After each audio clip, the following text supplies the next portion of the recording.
Selamat pagi Bapak Ibu Saudara-saudara sekalian. Saya yakin dan kami percaya bahwa Tuhan masih menyertai Bapak Ibu Saudara-saudara sekalian. Walaupun kita berpisah, tapi ini kesempatan bagi Bapak Ibu Saudara-saudara membangun mesbah keluarga. Tentu ada berkat tersendiri bagi Bapak Ibu Saudara-saudara sekalian.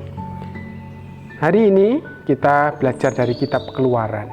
Besok Jumat kita memasuki saat Jumat Agung dan segera kita memasuki Paskah. Saya ingin mempersiapkan seluruh jemaat belajar dari kitab Keluaran pasal 12 ayat 1 sampai 28.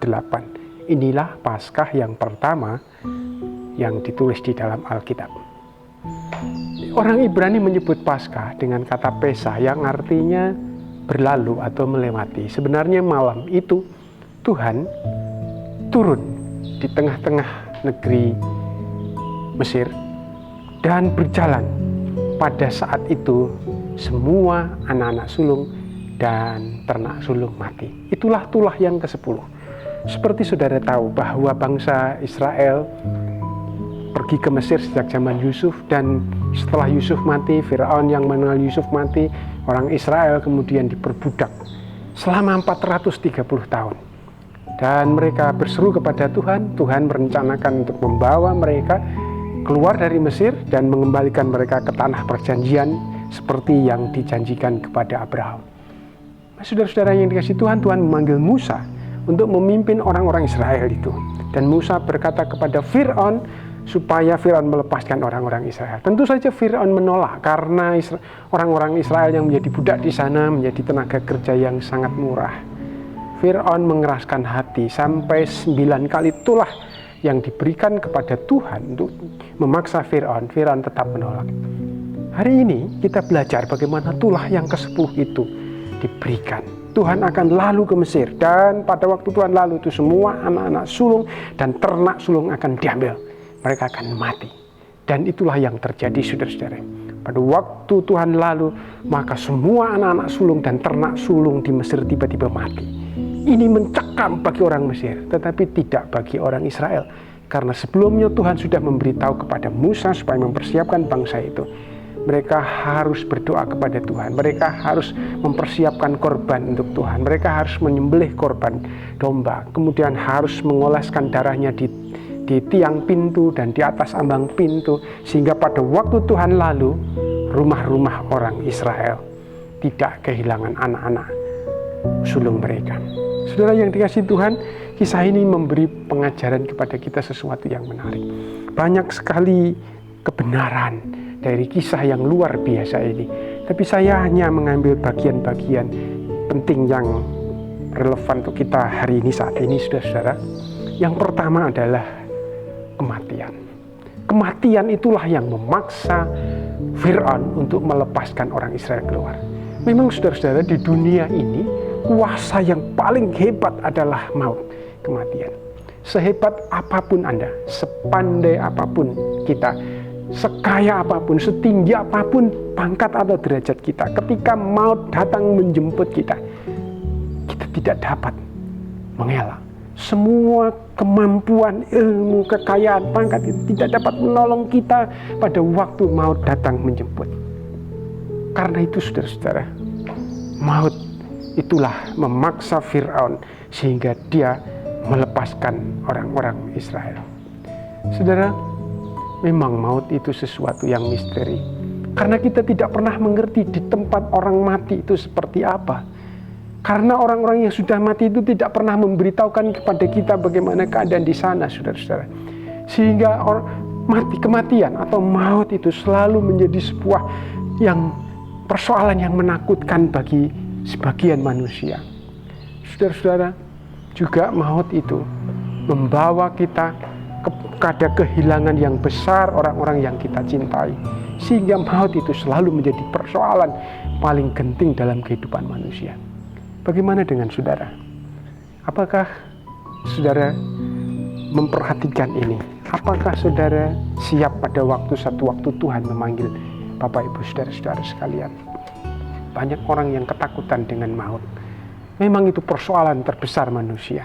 Tapi sebenarnya maut itu bukan persoalan bagi Tuhan. Yang kedua, saudara-saudara, kita bisa melihat tentang penyucian yang terjadi di antara orang Israel oleh Tuhan. Orang Israel sudah tinggal 430 tahun lamanya di tengah-tengah orang Mesir, sehingga mereka sudah berbaur dengan budaya Mesir. Bahkan mungkin kebiasaan Mesir, mungkin juga berhala-berhala Mesir. Jadi mereka hidup sudah bercampur dengan orang-orang Mesir. Tuhan tidak berkenan dengan ini. Karena itu Tuhan ingin menyucikan orang Israel, memisahkan orang Israel dari orang Mesir.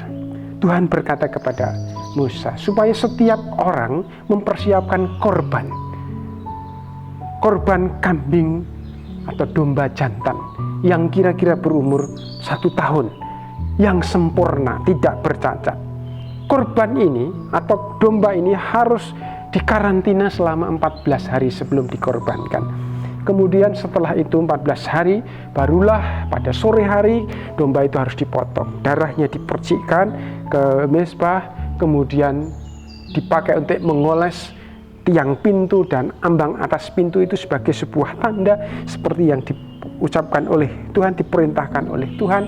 Dan mereka akan makan daging domba itu sampai habis. Dan mereka, khususnya keluarga-keluarga yang sendirian atau yang keluarganya kecil, diminta bersama-sama. Itu mirip dengan kita yang sedang beribadah di rumah-rumah kita masing-masing. Seperti itu ya saudara-saudara. Mereka berdoa kepada Tuhan, mempersembahkan kepada Tuhan. Pada waktu mereka memakan daging domba yang dikorbankan ini saudara-saudara, mereka makan bersama dengan roti tidak beragi dan sayur pahit. Saudara, ini maksudnya adalah bahwa roti tidak beragi itu sebagai sebuah gambaran. Ragi itu menggambarkan seluruh adonan. Di dalam Alkitab sering digambarkan bahwa mereka akan bercampur semuanya. Karena itu supaya mereka dipisahkan dan berbeda dengan orang-orang Mesir, maka tidak boleh makan roti beragi. Mereka berbeda. Ini adalah cara pemurnian Tuhan, dan itu mereka lakukan. Mereka makan roti tidak beragi dan sayur yang pahit. Tentu itu tidak enak saudara-saudara, sayur yang pahit saudara. Tapi itu mengingatkan kepada mereka betapa pahitnya hidup di dalam perbudakan Mesir. Jadi mereka makan daging domba yang dikorbankan itu berikut dengan sayur pahit dan roti tidak beragi. Ini dilakukan, harus dilakukan menjelang malaikat Tuhan turun melintasi Mesir.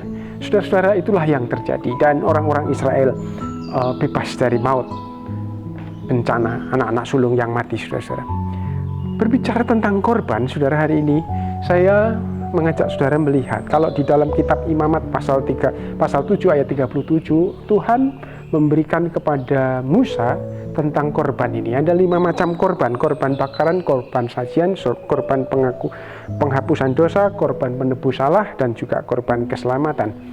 Masing-masing korban itu sebenarnya mempunyai maksud sendiri-sendiri. Tapi dari semua korban itu mempunyai satu inti yang sama, yaitu bahwa ini korban itu adalah suatu sistem persembahan kepada Tuhan untuk menyelesaikan masalah atau pelanggaran dari orang-orang yang menyampaikan korban itu sebagai pengganti atau substitusi dari nyawa mereka. Jadi misalnya saya mempunyai dosa, maka saya ingin menyelesaikan dosa ini supaya itu tidak membawa saya kepada maut. Saya membawa binatang domba kepada imam dan menyampaikan kepada imam maksud hati saya. Imam itulah yang akan memimpin korban, dan dosa-dosa saya diampuni bersama dengan korban yang dikorbankan itu. Jadi itu adalah berkaitan dengan pengganti dari semua kesalahan-kesalahan, pengganti dari nyawa kita sendiri yang mestinya menanggung maut ini, menanggung kesalahan ini, saudara-saudara. Sistem korban itu seperti itu.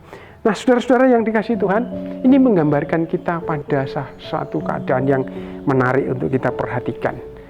Yang kita masuk kepada bagian yang kedua, yaitu keselamatan, sistem keselamatan.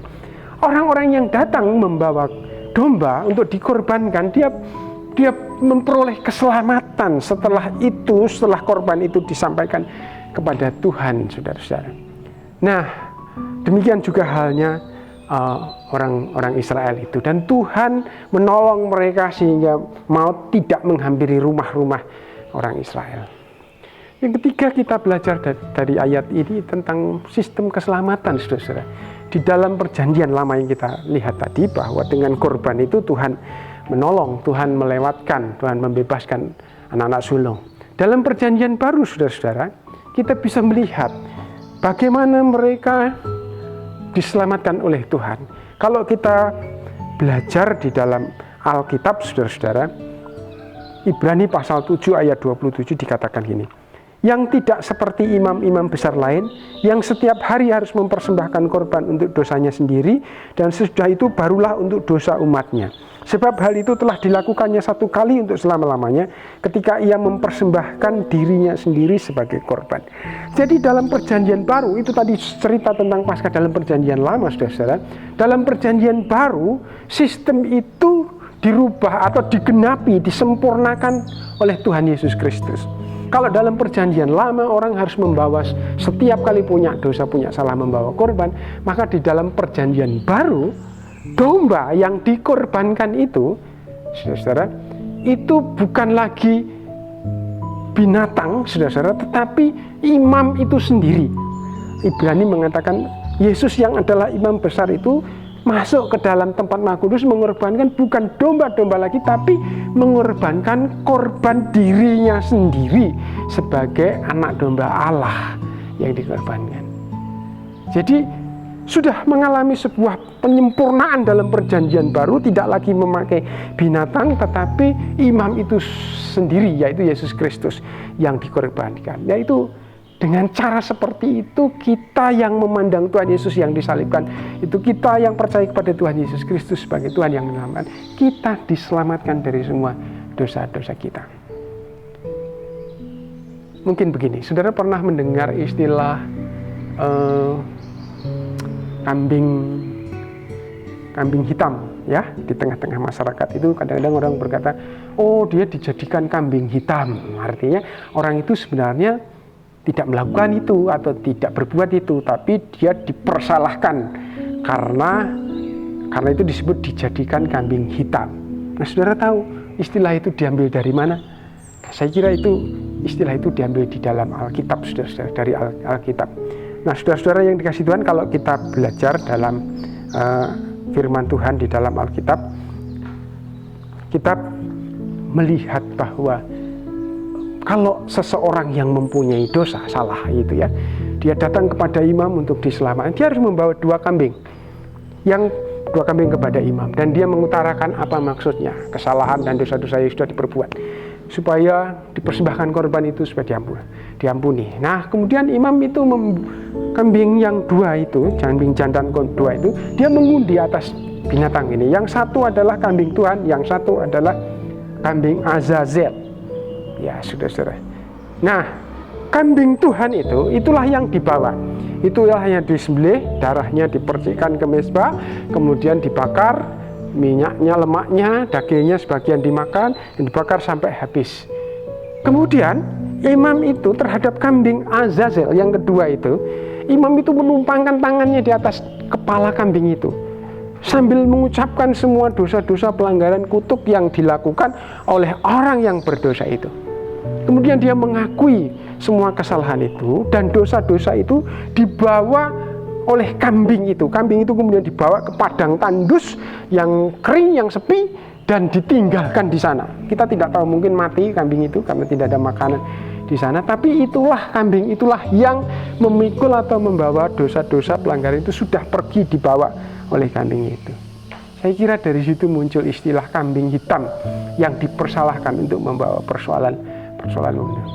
Yesus Kristus, dia imam agung, tidak lagi mempersembahkan korban kambing ini.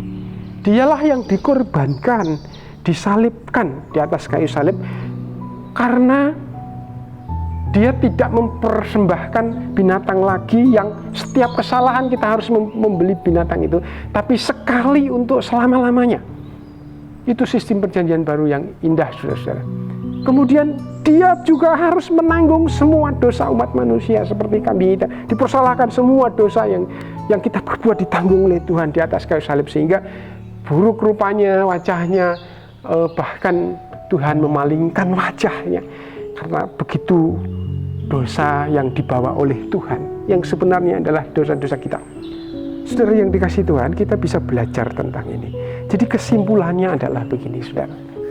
Memasuki masa Paskah kita, saudara perlu melihat semua dosa-dosa dan pelanggaran-pelanggaran yang kita sudah perbuat. Kita akan diselamatkan oleh Tuhan manakala kita mengikuti rancangan Tuhan sejak semula supaya kita bisa selamat. Kita dipanggil oleh Tuhan mengikuti Tuhan, dan kita dipanggil Tuhan sekarang untuk percaya kepada Tuhan Yesus Kristus, karena ialah korban kita yang dipersembahkan untuk menolong dan membebaskan kita dari semua dosa dan kesalahan-kesalahan kita.